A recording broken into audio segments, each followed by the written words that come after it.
Order the Water Utilities Community Facility District to order. Roll call. Chairperson Wilson, Here. Vice Chairperson Schroeder, Here. Board Member Cross, Here. Board Member Heck, Here. Board Member Johnson,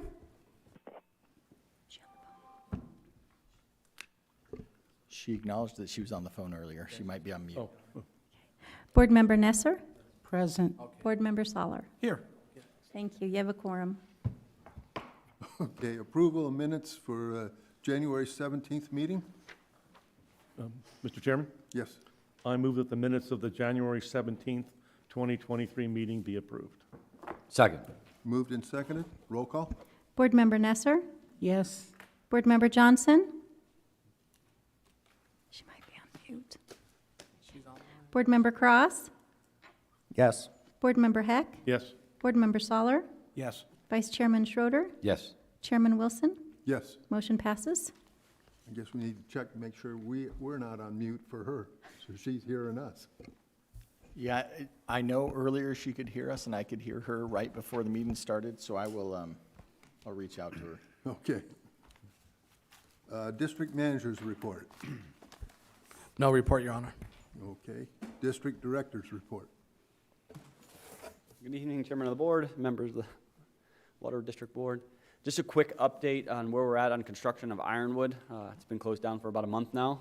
On our 30-inch transmission line, we've almost have a mile installed of the 18,000 feet, so moving along pretty well on that. They're still planning on end of April, 1st of May, having that line complete. We are also working on Mayor, Council, or Chairman and board members, we dropped Councilmember Johnson somehow, so I'm going to dial her back in. Okay.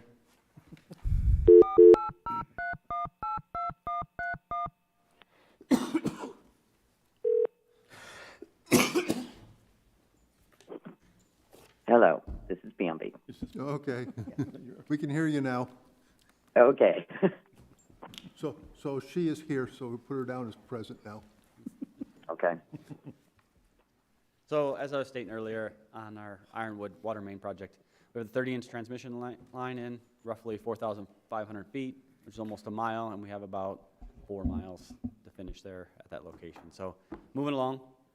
The 24-inch distribution main is also moving along. We roughly have about 1,300 feet of that in right now. We're getting close to 2,600, and once we get to that point, they're going to be allowed to basically start paving Ironwood for the first half a mile on the west side of the road. So probably the next month here, you'll start seeing some action happening on that side by tearing out the cable barrier, some different things going on there, starting to pour the curb in the inside, and then slowly starting to build that road up to the ultimate level here in the near future. So kind of a map showing where we're at currently.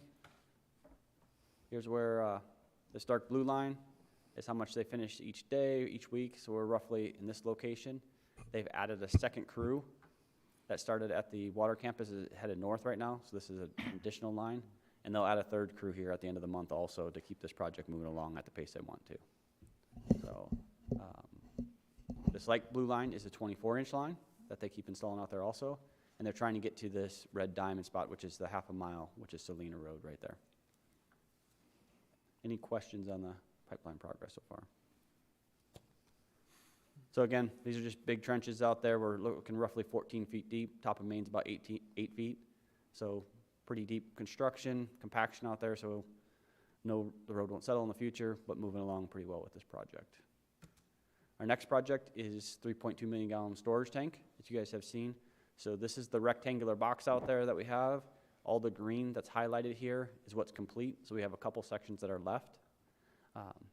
Again, it's roughly about 30 foot deep. So in this picture here, you know, it's about the size of a football field. And as you can see, this gentleman here is up at the top of the wall. So you can see how deep it's going to be in the ground. So once this is finished, it'll be all backfilled, and you only see probably the top foot of the tank in the end. And our booster pumps will sit on top of that. Any questions on any of our projects that we have going on in the district right now? Okay. So next one is Central Arizona project update. We did receive this notice from them. We're still Tier 2A this year. which is still no reductions to municipal or industrial water at this point in time. It's mostly ag, but I'm gonna play this video for you guys here, and it'll explain a little bit more in detail. We're more than 20 years and counting into our current drought, which has been worsened by climate change, creating the driest conditions the lower Colorado River Basin has experienced in more than a millennia. Arizona was in a Tier 0 shortage for 2020 and 2021, meaning Central Arizona Project left water in Lake Mead that was otherwise allocated to Arizona. A weak winter runoff in 2021 left Lake Mead, the lower Colorado River Basin reservoir, at dangerously low levels. So, less Colorado River water flowing downstream, less of a resource that has already been over-allocated. A Tier 1 shortage was enacted for 2022 to help protect Lake Mead from reaching a critically low level, substantially reducing Arizona's share to CAP's agricultural users in Maricopa, Pinal, and Pima counties even further. Because drought conditions are expected to continue indefinitely, we will be in a Tier 2A shortage for 2023. But more will need to be done. The federal government has requested that the 7 Colorado River Basin states create a new plan to leave more water in the river. Ultimately, this plan would need to involve Mexico as well. Exact numbers are still being negotiated, but it is expected Arizona's share will be reduced even further. Fortunately, along with CAP, many of Arizona's water users have been proactive in conserving water in many ways. But until drought conditions substantially improve, it's prudent for everyone to be focused on conserving water. Meanwhile, CAP will continue to plan for the future, looking to augment our supplies, negotiate conservation sharing agreements to keep more water in the Colorado River, and prepare to move non-Colorado River water through our system when approved. As Arizona faces a hotter and drier future, we are confident our history of successful collaboration with our diverse stakeholders will continue. Working together, we will make the best decisions to sustain Arizona's water supply and guide us into the future.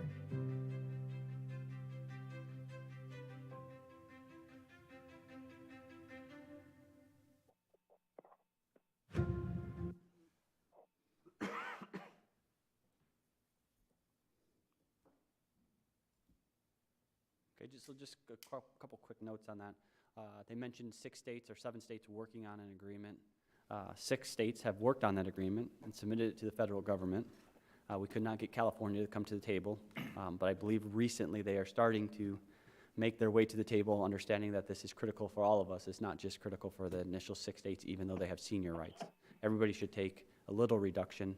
It shouldn't just be buried by mostly Arizona and the other 5 states that are included with us. So we're still working through that process. Again, hopefully we can all figure it out amongst the states, and the federal government doesn't have to step in and tell us what we need to do, but we are still working through that process, so we'll keep you updated on that. Hey, Mike, before we leave CAP, a couple things. The federal government, you mentioned, hopefully we can come together. So that means that the federal government can come in and lean on California at some point. Yes. Now, is that something we should be sharing with our federal legislators? The hope that, or any advice on? We're starting to meet with them. We'll be working, I guess, through them a little bit, Okay. but obviously this is among the 7 states, so I believe they're already working on this with Department of Water Resources through CAP and trying to get through that process, so I believe they should be aware of what's happening out there, but I guess anything that we could add to them to let them know, hey, we need to still work through this. You know, we're willing to take reductions. We talked about we're going to leave 1,000 acre-feet behind the dam as part of our contribution this year that they'll end up paying us for, but still working through this as, you know, everybody needs to save some water behind there, otherwise nobody's going to have any water. So if we can keep working through that process, even with legislators and everything, it'd be great. And then they have CAP has a new executive director, Brenda, and you're going tomorrow? Yes. And maybe a couple board members are going, I think, to go. Okay, good, that's good to. Yeah. So Brenda Berman, she was with SRP for a long time. She helped us work through some of our original agreements with SRP.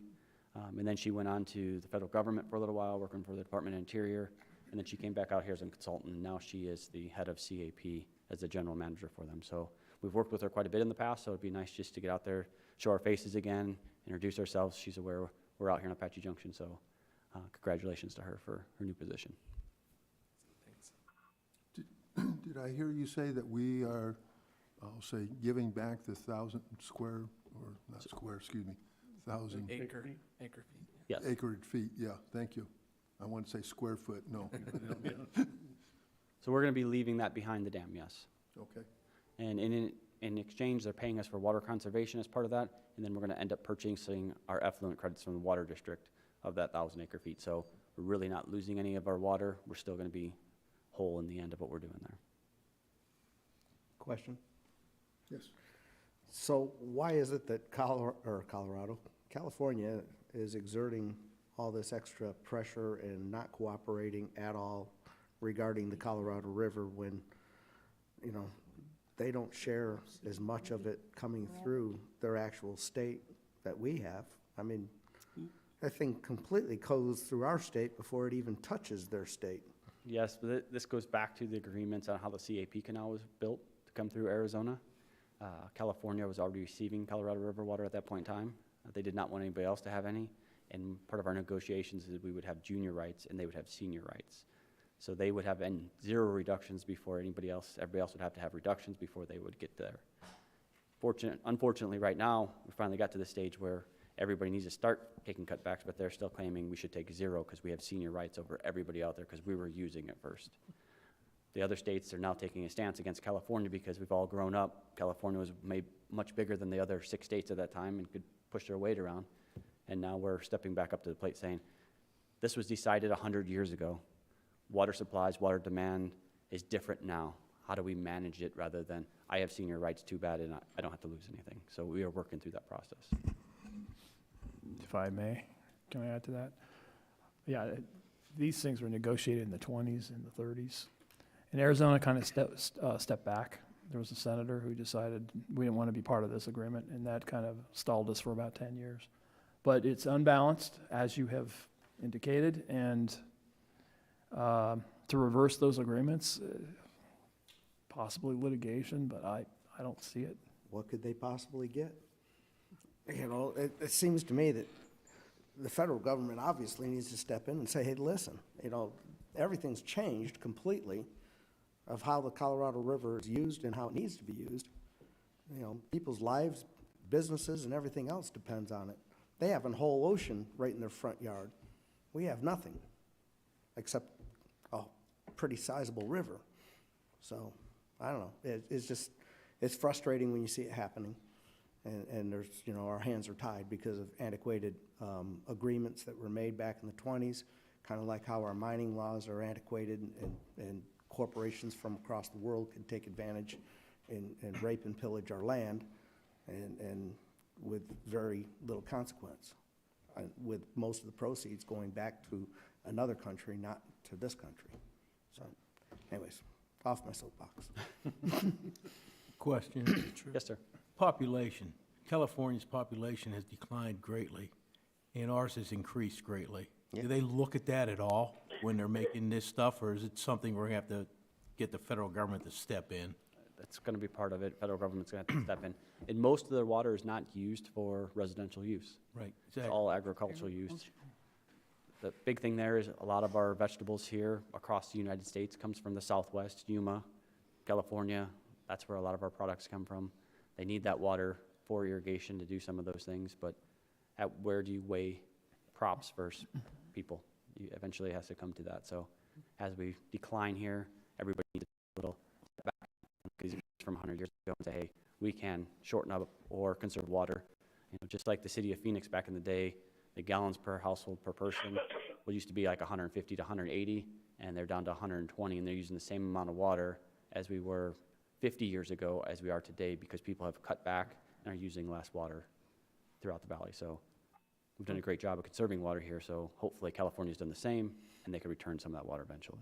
What's the outlook on all this snow we've had and the more snow coming? Is that going to alleviate anything at all for us?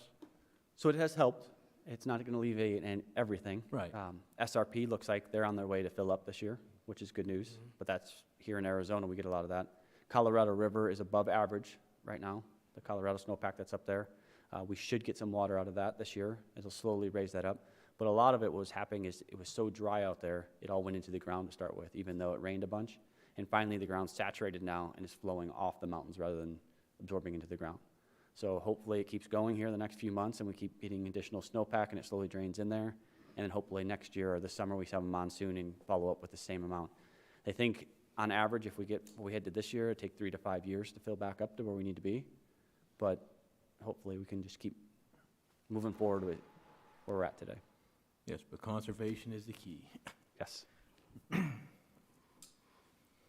Any other questions on CAP? Okay. So we're working on another project. Some of you board members were here when we started this project. It's called the SCIF, the Salt River Project and Central Arizona Project Interconnect Facility. So this facility is between the CAP Canal and the Salt River.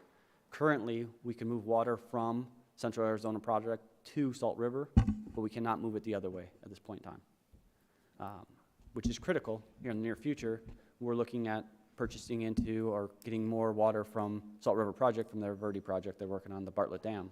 So we need to move that water from Salt River Project into the Central Arizona Project. So we've been working on this probably for about 2 years. It kind of stalled out when this Bartlett Dam came about. It's starting to pick back up. So eventually we're going to have to decide on how much water that we can move from one facility to the next. So we had a little presentation on this also that I want to bring up to you guys. Salt River Project was here last time to present this. So some of you guys have seen this in the past, but just kind of another update here. Arizona's water history is distinguished by the impact of strategic water infrastructure. The key to unlocking the full potential of that infrastructure is the interconnection between existing facilities. Maximizing the use of existing facilities affords the greatest return on investment, while providing the greatest water resource benefit for SRP shareholders and regional partners. One example is the interconnection between the Salt River Project and the Central Arizona Project water systems. Delivering a combined 2.3 million acre-feet per year to over 5 million Arizonans, SRP and CAP manage the water resources that support Central Arizona's economy. The CAP water system begins with intake pumps at Lake Havasu that divert Colorado River water into the CAP Canal. With a capacity of 3,300 cubic feet per second, the CAP Canal transports about 1.5 million acre-feet of Colorado River water per year. From there, the water is pumped hundreds of miles across central Arizona for delivery to municipal, industrial, and agricultural users from Phoenix to Tucson. After crossing the valley, the canal approaches the CAP Salt River Siphon, located just downstream of the Granite Reef Diversion Dam. Here, So do you guys know where that's located at, Granite Reef Diversion Dam? Yes. Yes, okay. Open Ditch Canal goes underground, bringing CAP water under the Salt River and SRP's Arizona and South Canals. The pressure created by the siphon pushes the water uphill, emerging at the surface on the south side of the Salt River. Just downstream is the CAP-SRP Interconnection Facility, also known as the CSIF. With a total capacity of 1,200 cubic feet per second, the CSIF is a one-way interconnection of the CAP Canal to SRP's water delivery system. The CSIF delivers CAP water to one of 3 points, either to SRP's South Canal, to the Salt River bed, or to SRP's Arizona Canal. With these connections, CAP water can be delivered to any point along more than 1,200 miles of SRP canals and laterals, including recharge facilities and 11 drinking water treatment plants used to provide safe, reliable drinking water to the valley. In addition to the treatment plants served from SRP's canals, there are 9 water treatment plants on the CAP system. In general, the water treatment plants on the SRP canals treat SRP water and serve SRP lands, while the water treatment plants on the CAP system treat CAP water and serve areas outside of SRP. However, there are significant water supplies stored underground in SRP's service area and in SRP's reservoirs, intended to serve customers outside of SRP's service area. Currently, those supplies can only be delivered to water treatment plants directly connected to SRP's delivery system. The capability of the connected water treatment plants to push water to areas where it's needed ranges from very limited to non-existent. The ability to put water from SRP's system into the CAP canal would change that. In order to facilitate expanded delivery and enhanced resiliency of the valley's water supplies, SRP is proposing to construct a new SRP-CAP interconnection. Referred to as the SCIF, this interconnection facility will be a critical component of the valley's water delivery infrastructure. Located next to the existing interconnection facility, the SCIF will allow greater flexibility and improved efficiency by delivering the valley's water supply to where it's needed.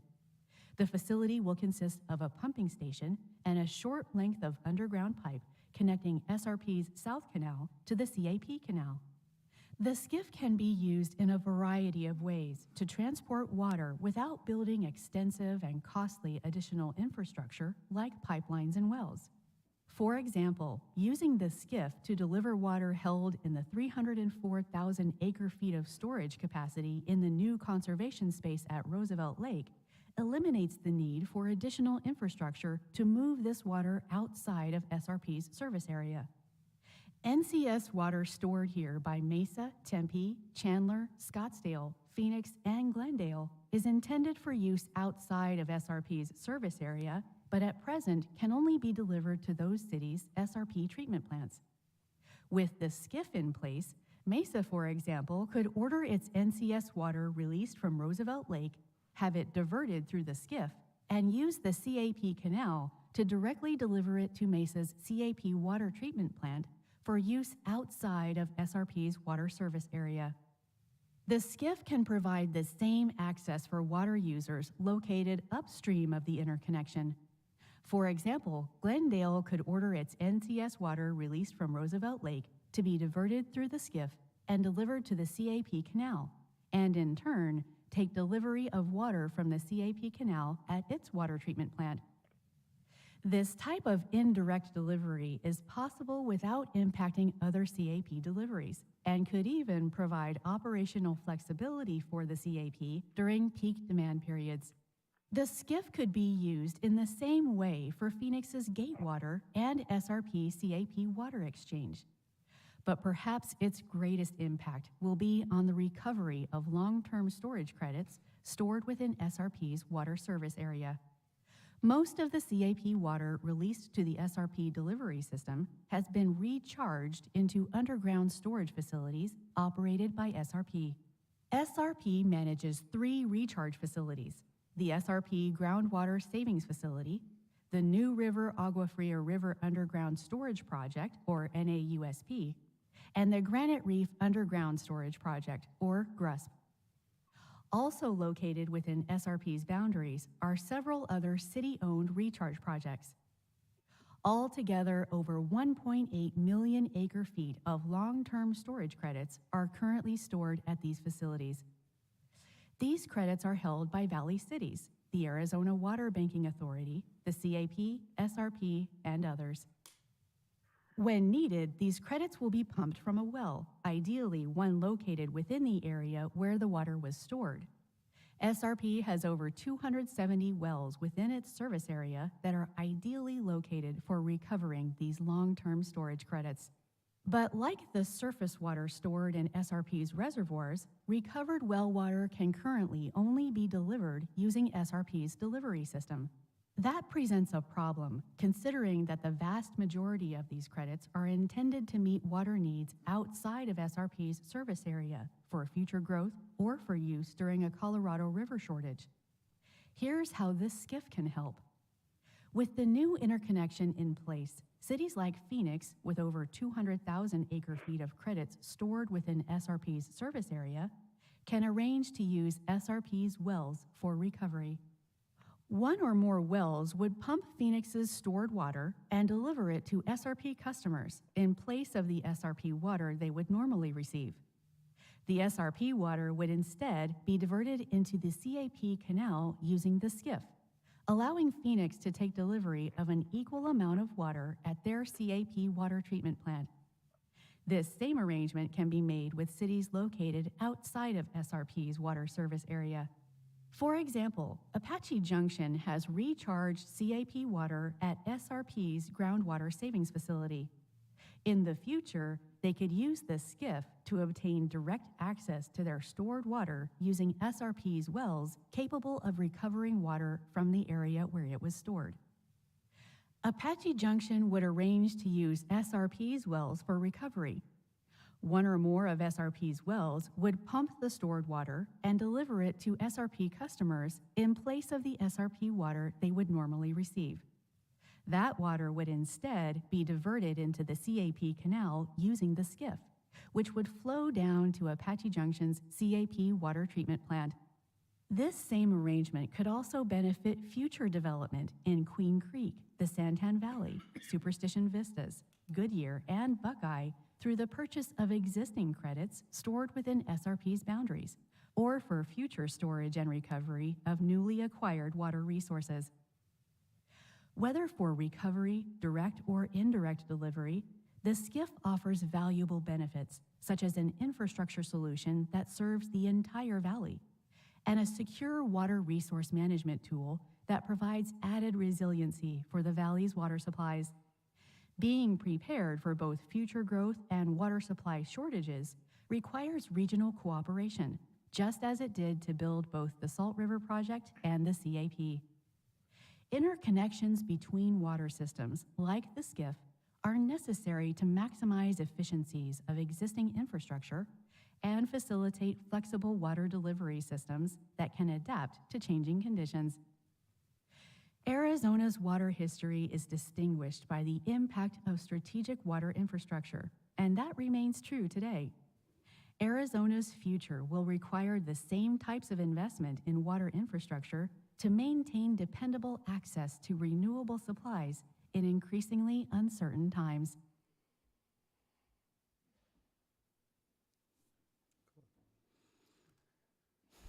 So this is something we've been, like I said, working on for the last couple of years. So Arizona's water history. there you go, sorry about that. So the new board members, this has been going on for a couple of years. I just want to get you guys up to speed where we're at and how we're utilizing some of this. We also have something in place where the CAP canal went down a couple of years ago for maintenance. We kind of did the same thing as they were talking about there, is we were going to recover our water and pump it into a SRP canal. The city of Mesa was going to treat it at their Val Vista treatment plant and run it through their system to deliver it to us. So these are big picture redundancy items that we always look at, as they were saying, interconnections to utilize facilities that are already there that could help everybody be more resilient here in Arizona. So, you know, this again is moving forward rather than staying where we were 100 years ago, is how can we all work together rather than individuals working on their own. So this has been a great project to work on. We're going to continue moving forward with this as well as with the Bartlett dam raising. So we'll keep you updated on these projects as we move forward. Do you guys have any questions on this project? Mr. Chairman? Yes. Mike, so that, with that skiff, is either entity, SRP or CAP, are they reluctant to get in, or is everybody committed to doing this? They're probably going to be the biggest person that wants to be as a portion of that. Who? CAP and SRP. Oh, okay. Because they can move water back and forth however they need it. The cities will be much smaller. Will be just a little portion of that. But there's probably, I think, roughly about 14 cities that are involved in that, plus SRP, the banking authority, some different ones, so we can recharge water and move SRP water or CAP water in either direction. But everybody's, in agreement that this is a necessary thing. Correct. Okay. Well, I was going to ask, who's objecting to it? There's no objections at this point in time. The biggest thing is now negotiations of, who pays for what portion do we pay for? That's all going to be part of the agreement. We'll work through that process. I would say that the only persons that might be objecting to it would be Arizona Game and Fish, due to the introduction of other species into the Salt River chain, specifically striped bass. Right. And I think that zebra mussels are everywhere now, so that's a moot point. Yeah. The biggest thing, and this is a separate agreement that we've been working on, is wheeling water through the CAP canal. In the past, all you could do was move Colorado River water through the CAP canal. Right. They recently changed that in the last, I think, 2 years here, so we could wheel water through it, but it changes water quality, and Tucson is not happy with that. So we're trying to work through that on water quality issues. On the Salt River side, it's fine on the Salt River, but the Verde system's dirtier, so it has different constituents in it. They don't like that, so we have to work through that process with them to figure out what constituents they'll allow into the water so we don't change the quality that they have currently.